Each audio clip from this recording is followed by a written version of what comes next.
placer y un gusto enorme tener esta conversación con un colega que admiro mucho y que quiero mucho desde hace muchos años, que es Federico Sturzenegger. Federico fue, para hablar solo de lo más reciente, el presidente del Banco Central de la República Argentina, y es un gran conocedor de los temas no solo de su país, sino de los temas de América Latina, y algo que es particularmente relevante para esta conversación de los temas relacionados con los flujos de capitales y la macroeconomía, de economías emergentes y economías en desarrollo. Así que qué gran gusto estar contigo, Federico. Este trabajo que hiciste para el PNUD en la Regional de América Latina, en una serie de estudios que comisionó el PNUD, toca un tema de gran importancia y sobre todo muy relevante para la coyuntura actual, y es el tema del endeudamiento soberano, del financiamiento de los países. Y yo comenzaría esta conversación haciéndote una pregunta pues muy sencilla, muy obvia, que es la que yo creo que tienen muchas personas en la cabeza. Estamos a finales del año 2020, los países latinoamericanos han tenido que endeudarse para manejar esta pandemia. Entonces la pregunta obvia es si estos niveles de endeudamiento que estamos teniendo hoy en día van a ser la fuente de problemas hacia adelante. Es decir, América Latina va a heredar un problema complejo que nos va a generar dificultades hacia adelante, o si es algo que es natural, es pasajero y no nos debemos preocupar demasiado. Yo comenzaría por ese lado, de nuevo diciéndote que me siento muy complacido de estar teniendo esta conversación contigo. Gracias, gracias Mauricio, y lo mismo vale para mí, un placer intercambiar estas ideas. Lo que vos decís es una pregunta absolutamente obvia, ¿no? Porque más allá del punto de inicio en 2019, digamos, este episodio del COVID, este año, digamos, se ha visto un aumento muy grande en los déficits. Entonces los déficits son más financiamiento y más deuda pública, y a su vez se ha visto una caída muy grande en el producto, o sea, a su vez eso ha venido con una recesión.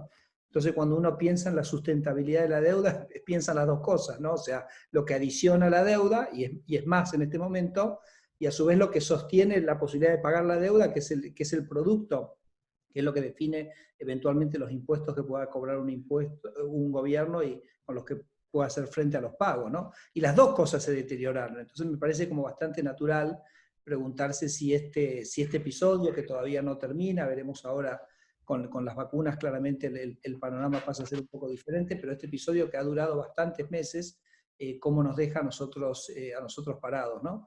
Y la verdad que cuando empecé a pensar este problema, yo la verdad que lo encaré pensando que iba a encontrar que íbamos a tener un problema muy grande, ¿no? Hacia futuro. Tanto es así que a principio de año, no sé si te acordás, hubo mucho debate sobre este tema, que había que hacer algo urgente, que había que hacer un standstill, que es básicamente un diferimiento de los pagos.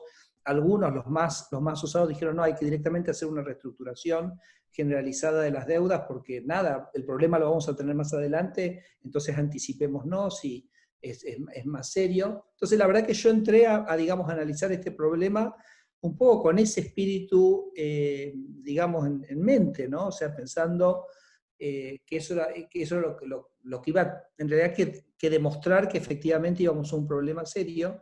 Y la verdad que un poco, bueno, el análisis me sorprendió un poquito a mí mismo, más allá de que estaba haciendo algo que es muy estándar, ¿no? Que son los ejercicios de sustentabilidad tradicionales que uno hace, que mira, bueno, a ver, en función del crecimiento que uno espera para una economía y el costo de la deuda en términos de la tasa de interés que tiene que pagar, bueno, nada, ¿cuál es la dinámica de deuda que eso genera? Eso te genera una dinámica de deuda explosiva, una dinámica de deuda más contenida. Y me encontré, para mi sorpresa, te repito, que en realidad los números no me daban un panorama muy preocupante verdaderamente, ¿no? Lo cual me parece que en cierto sentido es un gran crédito a lo que ha hecho Latinoamérica en estos últimos años en términos de solvencia macroeconómica y ordenamiento macroeconómico. Por supuesto, hay toda una dispersión de casos, ¿no? Pero en realidad que cuando uno mira no encuentra que se necesite grandes ajustes o se van a requerir grandes ajustes fiscales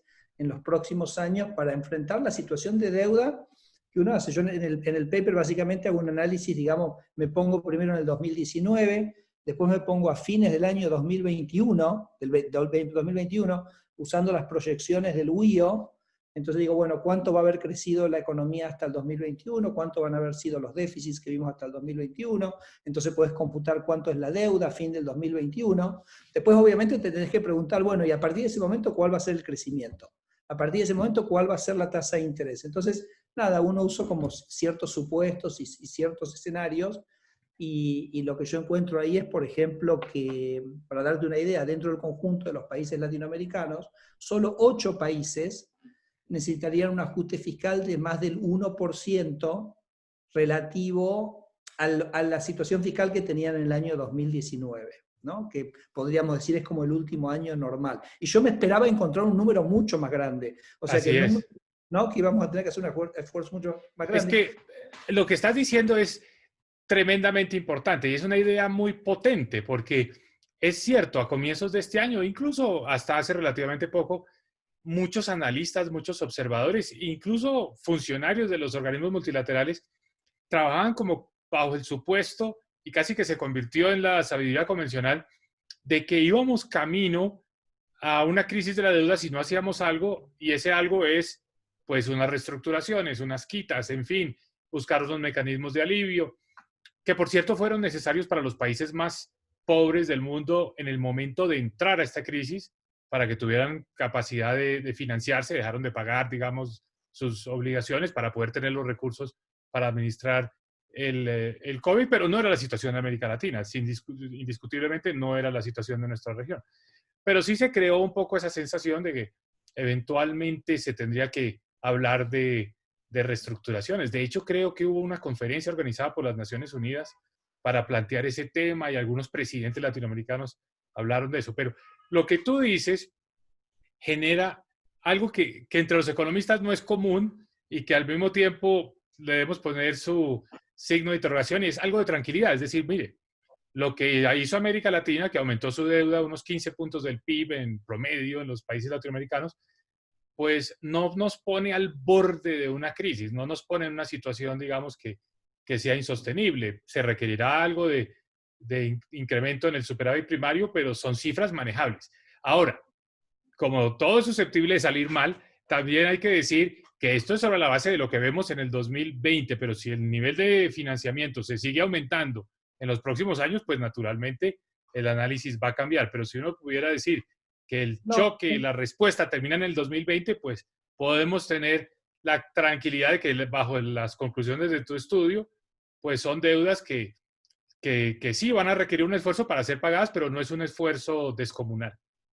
a ver, un par de comentarios. Lo que yo te comentaba que era 1% del PIB es respecto al déficit del año 2019 o los resultados fiscales del año 2019.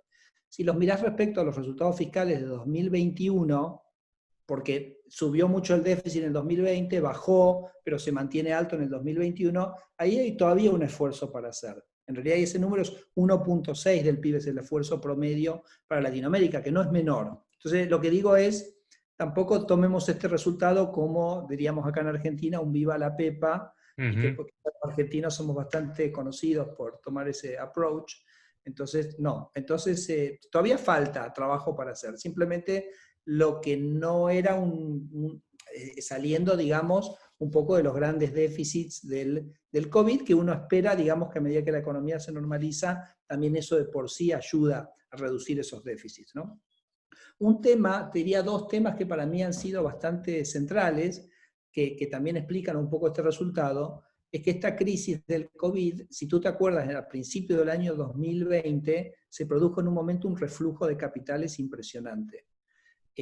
Nos asustamos mucho nosotros por allá por marzo, por febrero y marzo, que no, los capitales salían de mercados emergentes. Obviamente, si el panorama es que no hay más financiamiento, hay un problema, diría hay un problema en cualquier circunstancia, ¿no? No necesariamente con el COVID. Y una primera señal de que esto en realidad los mercados no se leían como un problema preocupante es que esos flujos se revertieron muy rápido. Tú sabes que, y lo has visto en Latinoamérica, todos los países después ya a partir de mayo en adelante han podido seguir colocando incluso a tasas muy, muy razonables. Entonces como que el mercado también nos empezó a dar una señal de que no veían el tema como razonable, que eso en realidad es crédito de los países, ¿no? Crédito de los países de mantener en cierto sentido cierta señal de ordenamiento y hacia adelante y cierta razonabilidad.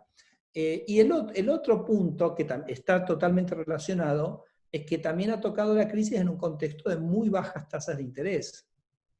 Entonces, tanto es así que fíjate tú que si yo hago el ejercicio con los costos financieros que el WIO estima para el año 2022, o lo hago con los costos financieros que tenían los países en el 2019, me da más sustentable usando lo del 2022, porque la tasa de interés cayó, ¿no? Entonces eso también creo que también explica eso. Ahora, como tú dices, no solo, digamos, las cosas pueden cambiar, o sea, el contexto de tasas de interés internacional puede cambiar, el acceso al financiamiento puede cambiar, nada, entonces me parece que no debiera interpretarse y no quisiera que se interprete este resultado como decir, bueno, no, entonces hay como también un margen fiscal inagotable. No es así, creo que en nuestras economías no debiera interpretarse de esa manera, simplemente que aquella, en algún sentido, aquel miedo que tuvimos a principio de año parece que no tendría motivos por los cuales materializarse. Así es. Y tal vez, digamos que hay que hacer una lectura con un corte 2020 y podríamos decir que América Latina pues hizo la tarea relativamente bien y tuvo suerte también porque tuvo este acceso al financiamiento, como tú bien señalas, en fin, pudo poner en marcha los programas de respuesta fiscal, su nivel de endeudamiento hoy sí es más alto, pero parece sostenible. El gran reto es 2021, porque 2021 puede ser un año en el que se requiera todavía una dosis importante de estímulo fiscal. El nivel de endeudamiento sigue aumentando, es decir, no se hace el ajuste para buscar la sostenibilidad, sino que por el contrario tenemos una nueva dosis de incrementos en la deuda y no sabemos realmente en qué momento puede darse un cambio en las condiciones de los mercados financieros internacionales. Hasta ahora hemos tenido pues la confianza, el acceso a los mercados en condiciones muy favorables como tú anotas, pero uno en estos temas y los latinoamericanos en particular nunca podemos sentirnos del Sí, todo sí, tranquilos, ¿no? Porque los mercados nos cambian muy rápido. sin previo aviso. Pero tal vez algo que vale la pena de mencionar y comentar un poco de tu trabajo es el tipo de ejercicios de sostenibilidad de deuda. Tú mencionas, pues nos dan diferencias de décimas o incluso un punto del PIB, pero no mucho más que eso para decir estas deudas son sostenibles. Entonces, parecería que no es el tipo de ejercicio que realmente nos ayuda a anticipar si puede haber una crisis de la deuda o no. Esos son factores que dependen tal vez de otras variables, que no es tanto la capacidad que tengamos de proyectar el crecimiento económico o la tasa de interés, y son variables que tienen que ver con factores que no son fáciles de predecir, un cambio en la dirección en la que van los flujos de capitales, o un cambio abrupto en la calificación de un país que pierda grado de inversión, etcétera. Entonces, ¿cuáles son esos otros elementos que tú ves sobre el panorama que Sí. puede generar un poco más de preocupación para América Latina?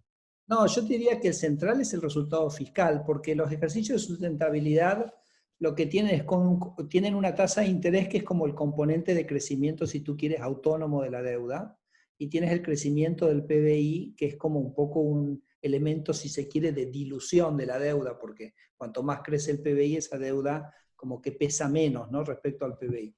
Y vos sabés que John Cochrane, un profesor de Stanford, lo puso muy bien en el contexto de Estados Unidos, ¿no? Porque Estados Unidos ha tenido un crecimiento también mucho más grande en la deuda que la de muchos países latinoamericanos. Entonces, Cochrane dice, bueno, a mí que el análisis me dé que la diferencia, por ejemplo, entre la tasa de interés y la tasa de crecimiento sea 1% positivo o 1% negativo, o 0,1 positivo y 0, eso no puede ser, digamos, lo que de alguna manera me indique si yo pienso que la deuda de Estados Unidos es sustentable o no. ¿Qué es lo que me lo hace pensar que es un poco lo que tú dices? Es, bueno, a ver, ¿cuál va a ser el resultado fiscal que va a producir estas economías? Que por supuesto, el resultado fiscal es, digamos, toda una combinación de un montón de factores económicos y una combinación de factores políticos, ¿no? Entonces me parece que un poco, por eso cuando yo miro incluso en el paper, cuando hago el ejercicio, digo, bueno, a ver, esto me da el número, lo que en realidad me tendría que preocupar es si yo veo un ajuste fiscal que yo siento que en algún sentido son políticamente imposibles de implementar. Ese sería como, y bueno, no encuentro mucho de ellos, pero me parece que lo que va a sumar a la deuda o lo que va a ser la deuda sostenible en los próximos años es justamente, digamos, los resultados fiscales. Y me parece que ahí el mercado va a estar mirando mucho las señales. Creo que todo el mercado entendió que había un motivo por el cual había que subir los déficits fiscales en el año 2020. Creo que en alguna medida también en el año 2021, pero las señales que emitan los gobiernos hacia el futuro van a ser centrales. Por ejemplo, cuando tú has tenido ahora muchos programas de asistencia familiar, de asistencia alimentaria, han sido absolutamente centrales en un contexto, como tú sabes, donde la participación en la fuerza de trabajo, o sea, cuando uno hace esos gráficos, son como totalmente inéditos, ¿no? Digamos, en nuestra historia latinoamericana, ¿no? En todos los países. Entonces, eso, a medida que el mercado laboral se normalice, es como importante que los fiscos también en algún sentido normalicen su política fiscal y su política de gasto. Entonces Así me es. parece que el mercado va a estar muy, muy atento a esa coherencia, ¿no? Y que estos gastos que son, en algún sentido se entendieron que eran transitorios, no se transformen en permanentes. Y me parece que eso te diría va a ser un punto muy central de la evaluación que hagan los mercados en los próximos meses. No podría estar más de acuerdo, porque se puede generar una sensación equivocada a partir de estos análisis y es, mire, las cosas lucen bien, el margen del ajuste necesario es manejable, los mercados han estado fluidos, han estado abiertos para nosotros, y eso se podría interpretar por parte de los países latinoamericanos como una especie de carta blanca para decir, bueno, sigamos por este camino y no retiremos muchos de estos programas que se crearon para responder al COVID, que son programas que pues la población obviamente recibe con mucho beneplácito, que a los gobiernos les ha dado cierta favorabilidad, pero que son programas que tienen que ser desmontados y retirados cuando la economía vuelva a una cierta normalidad. Pero la prueba de oro va a ser cuando efectivamente los gobiernos muestren esa voluntad. Hasta ahora no hemos visto mucho de eso, por cierto. Hasta ahora los programas se han quedado, se han ido, digamos, postergando y todo el mundo está atento. Entonces, puede haber un cambio en el sentimiento de los mercados hacia América Latina si ven que muchas de estas medidas de aumento del gasto se vuelven más permanentes que temporales. De Un manera que en poco, eso estoy totalmente de acuerdo contigo.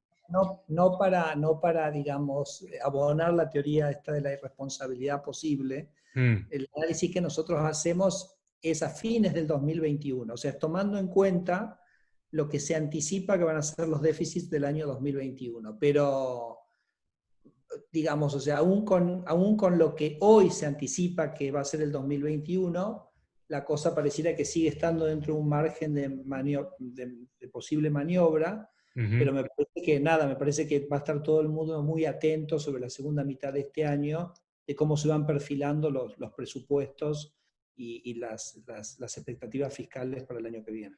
Bueno, este es un buen punto para hacer una transición a un segundo capítulo, por decirlo así, de tu trabajo, que es el análisis de la situación de Ecuador y Argentina en particular. Y para hablar más concretamente de los ejercicios exitosos de reducción de la deuda a través de, digamos, procesos de negociación con los acreedores que, pues, que han resultado en lo que a primera vista parece algo positivo para estos países, y es que se redujo el servicio a la deuda y les ha dado un poco más de espacio para eh, dedicar recursos fiscales a otros propósitos distintos de hacer el pago de la deuda. Entonces, tal vez lo primero que yo te preguntaría es, ayúdame a hacer la transición de esta América Latina seria, responsable, que ha tenido el beneplácito de los mercados, que ha logrado financiar estos mayores déficits al caso de dos países que no hicieron eso, pero que aparentemente en este año salieron bien librados. Está ahí, digamos, una fórmula que seguramente otros países de América Latina en el futuro van a tratar de emular y qué tan conveniente es tener ese precedente. Es decir, ¿esto va a ser la fuente de problemas hacia adelante?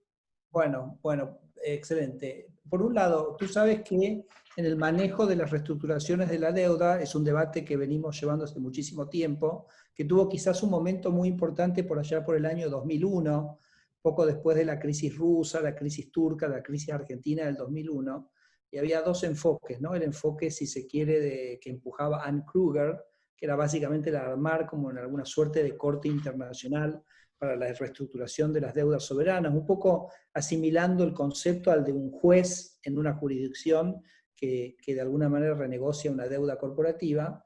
Y después estaba, digamos, la otra opción era lo que se llama el enfoque contractual, es decir, ¿por qué no le ponemos a los bonos ciertas características que permiten una reestructuración un poco más fácil? Que es, como tú sabes, principalmente las Collective Action Clauses, las cláusulas de acción colectiva, que básicamente dicen que si un cierto porcentaje de bonistas aceptan una reestructuración de la deuda, entonces se aplica a todos, ¿ok?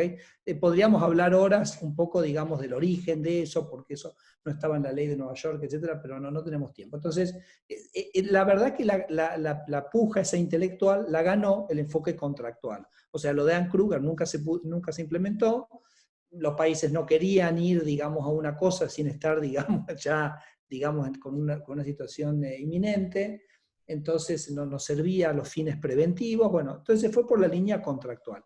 Y yo creo que los casos de Argentina y Ecuador de este año, del 2020, permiten demostrar que esa línea contractual ayuda a las reestructuraciones, o sea, que permite reestructuraciones de deuda, porque se habían aplicado, por supuesto, en algunas reestructuraciones, incluso en Latinoamérica, pero de deudas muy pequeñas de algunos países en el Caribe, pero esto no, ya estamos hablando de montos importantes, en el caso de Argentina son 100.000 millones de dólares.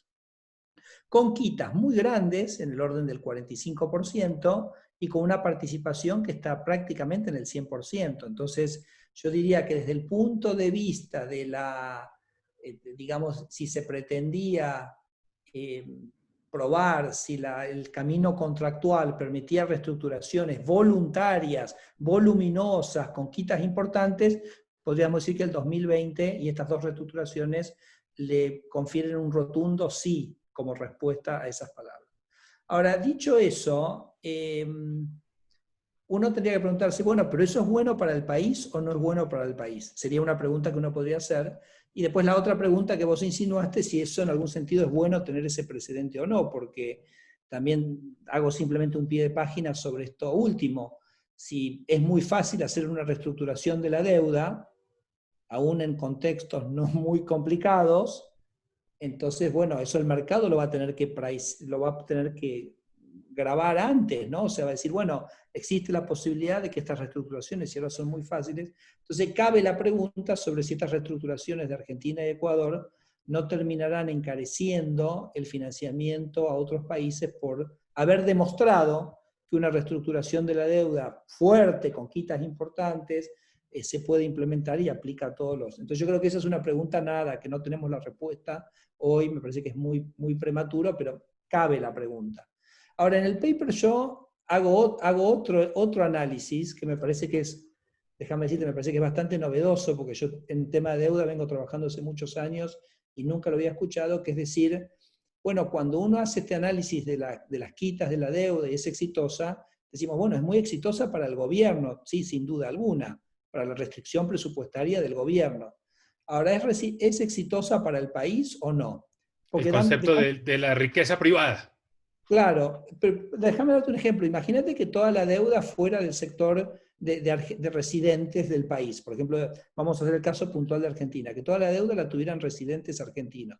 Entonces, si uno hace una reestructuración de la deuda con una quita importante, bueno, digamos, la restricción presupuestaria del gobierno mejora, porque tiene un stock de deuda que cae, pero repito, si son todos residentes, el correlato de eso es una caída en la riqueza del sector privado. Punto. Uno por uno. Entonces yo diría, los residentes en su conjunto fue absolutamente neutro, fue simplemente una transferencia de los privados al sector público. Podrías hasta considerarlo como, si se quiere, como un impuesto extraordinario que cobró el gobierno a los residentes de su país, aquellos que eran tenedores de deuda pública, ¿correcto? Pero yo diría, bueno, desde el punto de vista de bienestar para la sociedad en su conjunto, eso puede ser muy bueno porque el gobierno estaba en una situación extrema, entonces baja el riesgo país, eso mejora la macroeconomía, todos ganan, perfecto, uno puede hacer ese argumento, pero me parece que no es correcto soslayar, digamos, el impacto sobre el sector privado. Entonces, la pregunta es, ¿eso se puede estimar o no se puede estimar? Y resulta que en la teoría de la deuda soberana hay un concepto muy relevante que se llama el de la reestructuración excusable, que fue en un paper muy famoso hace como unos 15 años, Jim Grossman desarrolló. Entonces la idea es que si el mercado percibe que la reestructuración de la deuda es inevitable porque te vino un shock, nada, vos hiciste todo lo posible, pero no se pudo evitar, el mercado tiende a no castigarte, digamos, en el futuro, seguís teniendo acceso, no pagás un mayor costo por tu financiamiento en el futuro, pero si el default, la verdad es que no tenías necesidad de hacerlo, entonces el mercado es mucho más castiga mucho más eso en términos del costo del financiamiento futuro, ¿no? Y ahí es donde yo veo que hay una diferencia entre Argentina y Ecuador. Creo que en el caso de Ecuador el default era mucho más excusable, es decir, que el país estaba en una situación, a principios de año le había caído el precio del petróleo de una manera impresionante y el petróleo es una de las grandes fuentes de financiamiento para Ecuador. El COVID, a su vez, en las primeras semanas del 2020 había afectado a Ecuador de una manera, yo te diría, casi como única en el mundo. Entonces me parece que el mercado tenía una percepción muy clara de que había habido una serie de circunstancias que estaban más allá del dominio de las autoridades ecuatorianas que hacían que el default fuera excusable, ¿no? Pensá que Ecuador había tenido un déficit de 8 puntos del PBI hace unos años cuando cayó el precio del petróleo y lo había bajado a 3, ¿no? Entonces había hecho un Ya esfuerzo había hecho su esfuerzo grande.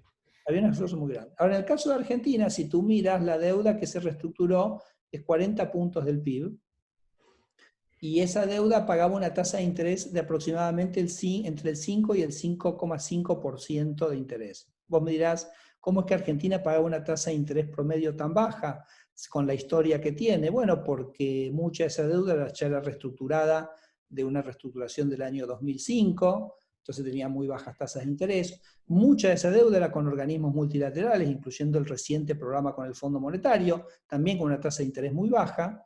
Y en la verdad que en el periodo 2016-2019 se emitió bastante deuda, pero también a tasas relativamente bajas porque había mucha confianza y mucho acceso al mercado. Entonces la tasa es 5,5% en promedio. Que tú dirás, bueno, no luce tampoco una cosa como realmente muy alocada.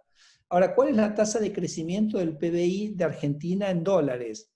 Bueno, Argentina, como tú sabes, ha sido una sociedad con poco éxito en lo económico en los últimos 40 años, pero aún así el PBI real creció 2% por año, lo cual comparado con un crecimiento de la población de 1,4 aproximadamente, te da un crecimiento muy magro en términos de PBI real. Pero ha sido un crecimiento de 2% del PBI real en Argentina. Tú a eso le puedes sumar el 2% de la inflación norteamericana, porque los precios en dólares también suben. Entonces podrías decir que el PBI de Argentina en dólares en los últimos 40 años ha crecido un 4%.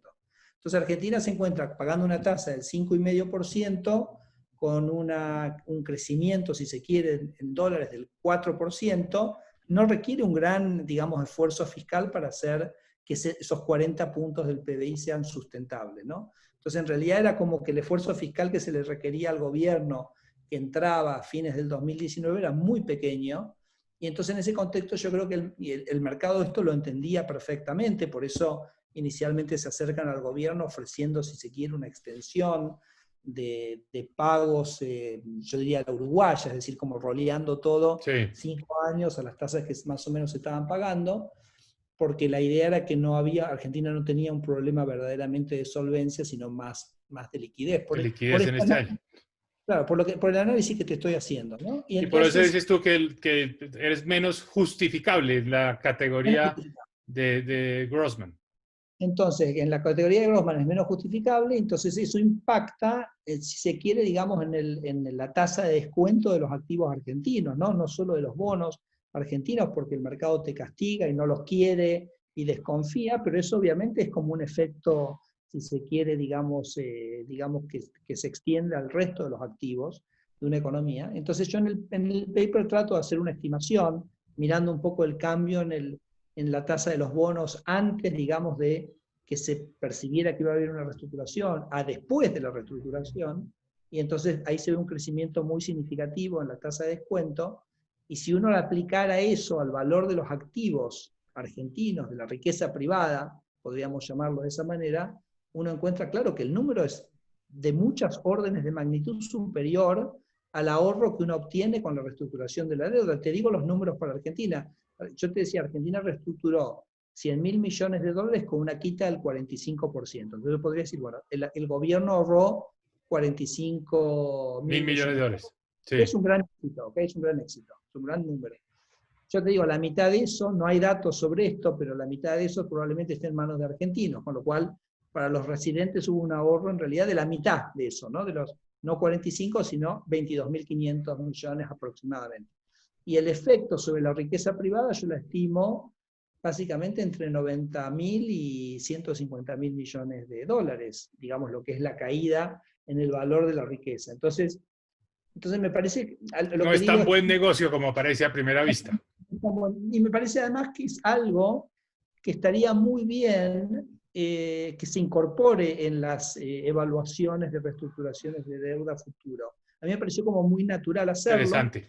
no lo había visto en la literatura. ¿Sí? Así es. Bueno, Federico, mira, se nos ha ido el tiempo. Este es un tema apasionante, pero tal vez para redondear y rematar y juntar estas dos piezas que hacen parte del documento, tenemos el caso de América Latina que ha respondido, que parece que tiene una deuda que sí aumentó, pero es sostenible, y dos casos que si uno los mirara aisladamente diría, bueno, los países pueden reestructurar, pueden hacer uso de esta cláusula de acción colectiva que básicamente asegura que todos los acreedores tienen que entrar en una negociación y que los países pueden reducir su deuda de una forma efectiva, pero al mismo tiempo ponerle los signos de interrogación a que el análisis de equilibrio general de esas quitas de la deuda es más complejo, no solo la dimensión de la riqueza privada, de finalmente algo se está restando la deuda, pero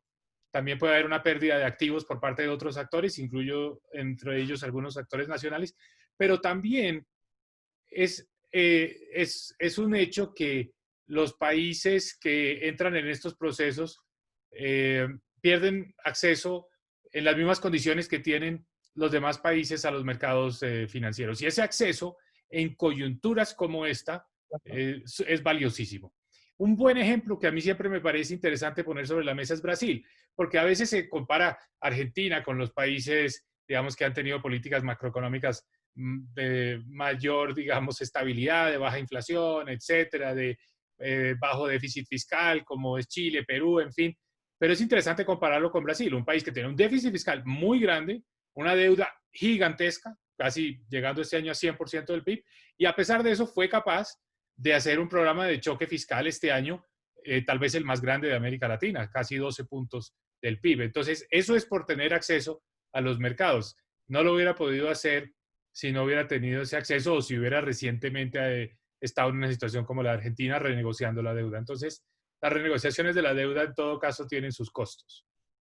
Y bueno, el caso de Brasil que tú mencionas, no es que vino de la nada eso, ¿no? Tú sabes que ellos han estado como luchando hace muchos años para algunos de los aspectos más comprometidos de su política fiscal, en particular el sistema previsional de ellos, y tú sabes que eso fue como una pelea de varios años y lograron efectivamente implementarlo, y nada, me parece que yo creo que a la postre es una cuestión de que me parece que paga, ¿no? La responsabilidad en las Exacto, políticas. que no hay una salida fácil. Eso de no pagar la deuda y buscar una negocio, no es una salida de largo plazo. Los países tienen que hacer el trabajo duro de tratar de sacar reformas en así sus sistemas políticos sean muy complejos, que es imposible, que no se pueden lograr los consensos. No, tienen que hacer eso. Y como lo que tú dices, Brasil sacó adelante su reforma previsional y los mercados se lo reconocieron con creces. Los mercados le dijeron, bueno, ese esfuerzo vale la pena y fíjate, están dispuestos a prestarle Sí, sí. 100% del PIB en un momento de gran necesidad. Entonces, el mensaje debe ser para Ecuador y para Argentina, esto no puede ser un sustituto a hacer reformas y a gastarse el capital político en las cosas más difíciles. Coincido, totalmente. Bueno, Federico, pues un gran gusto, como siempre, conversar contigo. Aprendí mucho leyendo tu trabajo. Espero que las personas que nos están viendo se sientan motivados a leerlo. Vale la pena, va más allá de la reflexión puramente de la coyuntura del COVID, nos pone a pensar muy a fondo sobre estos temas del financiamiento, que van a ser temas que seguramente estarán sobre la mesa en los próximos años, porque el capítulo no ha terminado. América Latina seguirá con necesidades de financiamiento grandes en materia fiscal y por lo tanto vamos a estar recurriendo otra vez a este documento una y otra vez para entender cuáles son, digamos, los elementos a tener en cuenta a la hora de tomar esas decisiones. Así que muchas gracias y me encantó conversar contigo. Gracias, Mauricio, igualmente. Chao, chao. Chao.